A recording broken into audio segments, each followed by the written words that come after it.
Art House aka bugun obod maskan loyihasini tekshirishga keldik. Ichkarida qurilish jarayonini sizlar bilan bitta ko'rib chiqamiz. Qurilishga kiraverishimiz. Xo'p, qani bismillah.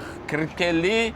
Qurilish juda avjida ketyapti. Birinchi marta mana shu qurilishga kelgan paytimizda o'zimizni ko'zimizdan tegida qurilyapti desak ham bo'ladi bemalol, chunki katlaman payti edi. Hozir bu yerda jarayon ko'ryapsiz, уже 16-qavat. 8-qavatga kelganda bir marta kelganmiz o'zi, keyin mana hozir 16-qavat. Уже fasad ishlari ketyapti. Ichkariga o'tamiz, qurilishni bitta tekshirib o'tamiz. Ustalar ko'ryapsizlar, hamma tinmasdan ish olib borishyapti. Xudo xolasa, mana shu yillar oxirigacha topshiramiz deb aytishdi. Texnika bezopasnost shlemlarni kiyib oldi. Xo'p, endi mana shu loyihaga keladigan bo'lsak, yil oxiriga topshirishar ekan.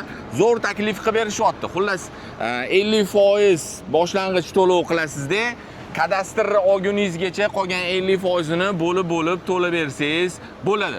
Primerni ko'ryapsiz, mana shu bityapti. Bu yoq tarafda bo'lsa mana qurilish ham zo'r ketyapti. Bu yerda bizda nima varianti? Keyingi yil bitadigan, bu yoqdagi takliflarimiz ham yaxshi tarafi 30% to'lov qilasizda, ostatik summani primerni shu kalitni olguningizgacha, kadastrga chiqib kalitni olguningizgacha bo'lib to'lab bersangiz bo'ldi. Bu yoqda ham ko'ryapsiz, qurilish jarayonlari juda tez ketyapti. Rostdan endi mana men proyektni ko'rdim o'zim.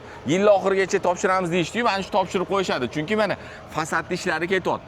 Undan tashqari, mana birinchi loyiha, Ko'kchoqtepa loyihasi, bu yog'imizni topshirib bo'lishgan odamlar уже bu yoqda yashashyapti. Hozir mana bu ekskavatorda kelayotgan okamlardan bitta hozir suhbatlarini olamiz qurilish to'g'risida. To'g'ri, Mirat.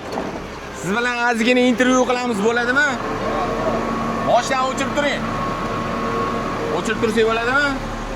Yaqin aka, ko'ryaptilarmi aka? Aka, qalay ish? Assalomu alaykum. Konditsioneri bor ekanmi mashinangizni? Konditsionerlar xush ishlayapti. Qani, berib tur, bitta ichkarisidan hozir sizga bitta ko'rsatib mana qarang. O'zlariga sharoit qo'yganlarni aka. Ha, ventilator. Men mikrofon gapiring. Qalay ketyapti ish? Ish yaxshi, hammasi zo'r. Oyliklar vaqtida berishyaptimi? Oyliklar vaqtida tushib, 3 mahal issiq ovqat. Issiq ovqat berishyapti. Qarang-da, hozir bu yoshlar telekanaliga chiqadi aka bu videomiz. Bo'ldi. Hammasi joyida. Bo'pti, necha pul oylik berishyapti aka? Sir bo'lmasa. Oylik berishyapti. Yetyapti? Ha, yaxshi. Ha, yaxshi. Ro'zg'or yetib turibdi. Haydashga nimani bilish kerak buni haydashga aka? Haydashga pravo bo'lish kerak. Boshqarish nimasida. Haydash qiyin emasmi? Qiyin emas. Oddiy mashina haydagandek haydasa bo'ladimi? Avtomat korobka, oddiy. Avtomat korobka. Bitta haydab ko'ring-da. Pravoz bormi? Bor, pravam bor yonida. BC pravam bor. Yo'q, BC bo'lmaydi. Nima kerak bunga? Yo'q, BC bo'lmaydi. O'zini shaxsiy nimasi bor deb pravo. Yo'q, ha? Ha. Okam haydashga ruxsat bermadilar menga, lekin hozir bitta ish jarayonini ko'ramiz. Xo'p, bitta yurib berasiz aka, hamma videoga. Bo'ldi, rahmat sizga. To'g'ri, hamma ishlayapti, ish paytida xalaqit bermayapmiz-ku. Mana shu temir chokalarimizni yoniga bitta borib ko'ramiz. Assalomu alaykum. Aka, yaxshimisiz? Charchamayapsiz? Keling, mana shu mikrofonni shunday mana sizga taqib turing. O'zim taqib qo'yaman, keling. Qalay bo'lyapti aka ish bu suvda hozir bilmayman, 60 kameraga qarab bitta. Qalay bo'lyapti? Ani ofisda muzdek konditsioner tagida o'tirganligiga nima deysiz? Sharoit qoladi. Ha? Bo'ladi, xudo xolasa, yaxshi. Qiyin emasmi ish? Yo'q, aslan. Ani amallat turibmiz. Oylikni vaqtida berishyaptimi? Turibdi. Qayerdansiz siz? Turkmanistondan. Turkmanistondan kelib ishlayapsiz O'zbekistonda. Qoyil gap yo'q.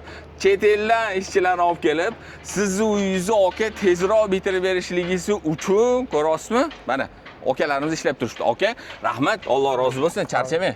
Rahmat. Xullas, ko'rdinglar aka, ustakalarimizni mayli gapirish olmadi. Kelinglar, hammalarni Ko'kcha darvozada joylashgan Art House loyihalarida kutib qolamiz. Mana obod maskan loyiham, bunisi bo'lsa Ko'kchoqtepa loyihasi, hamma yashayapti уже. Bilasiz, topshirib bo'lingan. Bu yo'g'ini ham xudo xolasa yil oxiriga topshiramiz.